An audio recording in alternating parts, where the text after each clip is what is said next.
This is number 3 of Operation 365. I have missed a couple days, and I'm going to talk about how I felt about that later. So, we'll say that there. So the first thing I want to talk about today is frustration. So the other day, I don't have a savings account on my bank account. And so I was like, oh, I'm going to take my money and put it in PayPal, my savings. So it's out of sight, out of mind. You know, just slowly, ka-ding, ka-ding, ka-ding, ka-ding, ka-ding, ka-ding, ka-ding, put little fucking drops in there. And it takes like, the first thing I saw was 1 to 3 business days. So I was like, okay, not the end of the world. So, 1, 2, 3 days rolls past. It was actually like 5, including the weekend, but 3 business days. And I still didn't have access to my money. And I poorly planned something being removed from my bank account, my car insurance, and it actually caused my fucking bank to overdraft. So I had two powerful moments of frustration this week. One was I went to go get my brakes fixed, and I just had absolute zero access to my money. It was out of my bank, but it was no longer in my PayPal. And then the other one was I went to work yesterday, and I went to get a Red Bull, and that's when I realized that my bank had overdrafted. And I was like, you've got to be fucking kidding me. Now, I've made far worse decisions in my life. I've made far worse mistakes. Far worse mistakes. And this is a mistake, certainly, but this isn't like a detriment to my overall life mistake. But the feeling that I felt in that moment was just like absolute helplessness, and I was so fucking frustrated. There was nothing that I could do in that moment to change my situation.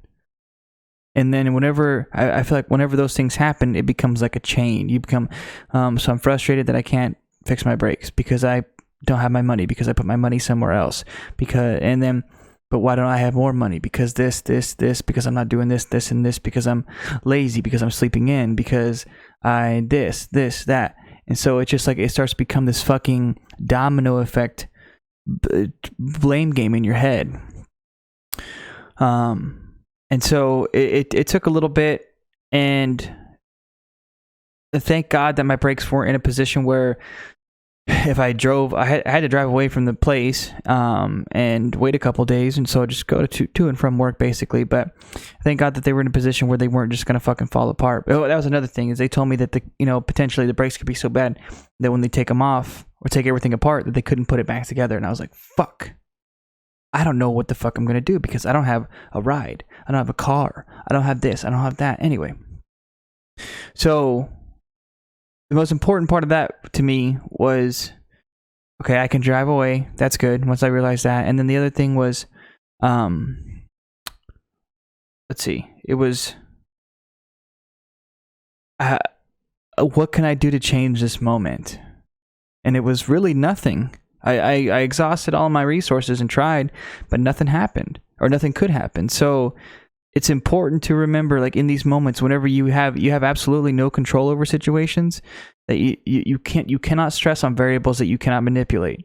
And that's a hard lesson whenever you're in the midst of chaos and like absolute, like just an emotional hurricane, an internal emotional hurricane. And so the other thing I wanted to talk about is also like being overcritical of yourself. And so it's just like in the in these moments, like I said, you can start to like take stabs at your character unnecessarily and undeservingly, if that's a word. I was talking to my friend the other day, and he's kind of going something like not similar, but he's going through a situation where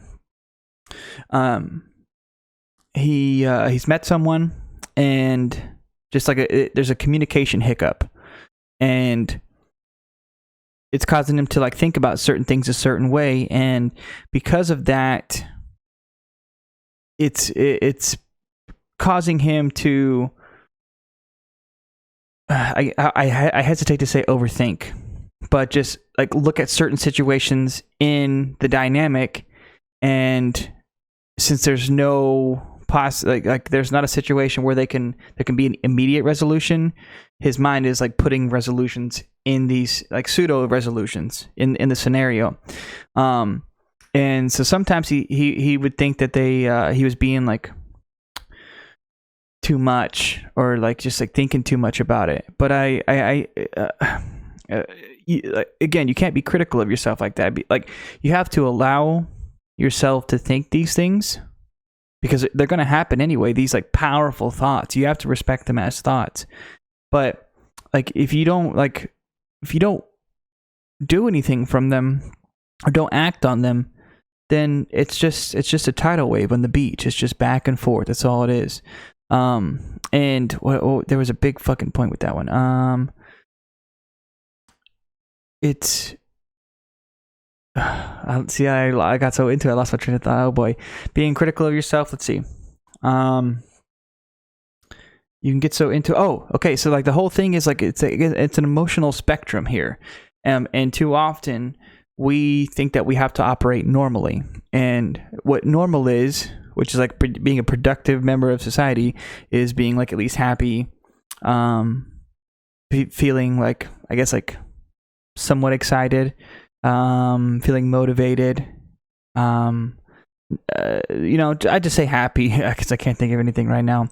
But whenever we're performing suboptimally, which is totally okay, and we're angry, we're sad, we're lethargic, tired, anxious, we don't want to feel that way because it's not happy, it's not a good feeling.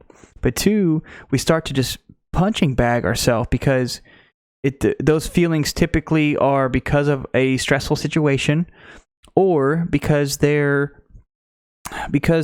it's not us at our best.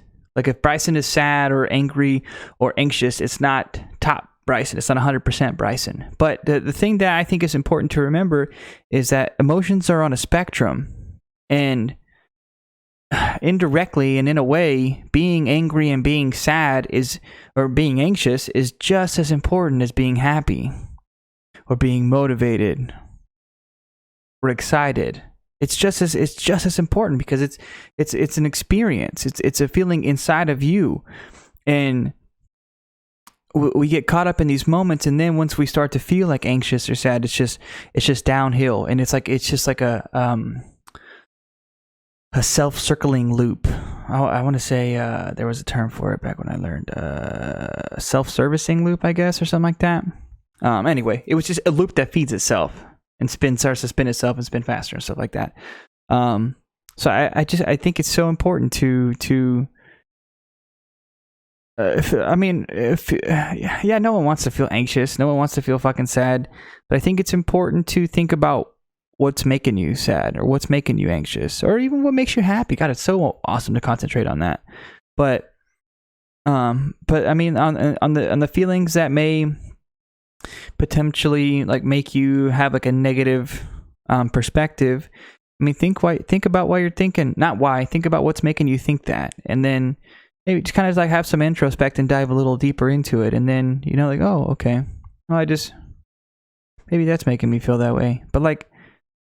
But I don't know. I feel too often that if feeling like anxious or sadness or lethargy or something like that, it's because we had a situation in our past that was just like a negative situation that has now programmed us to operate a certain way in a certain situation. Not all the time, but I don't know. I think that sucks that it has to be that way. But I think that that's pretty consistently the case. But that's 10 minutes. I'm going to wrap that up. I had a fucking super mega brain fart. I'm debating on leaving it in. I think I'm going to leave it in because I want to be my real self. But peace out, guys. Much love. I'm going to cut the stream. Take it easy.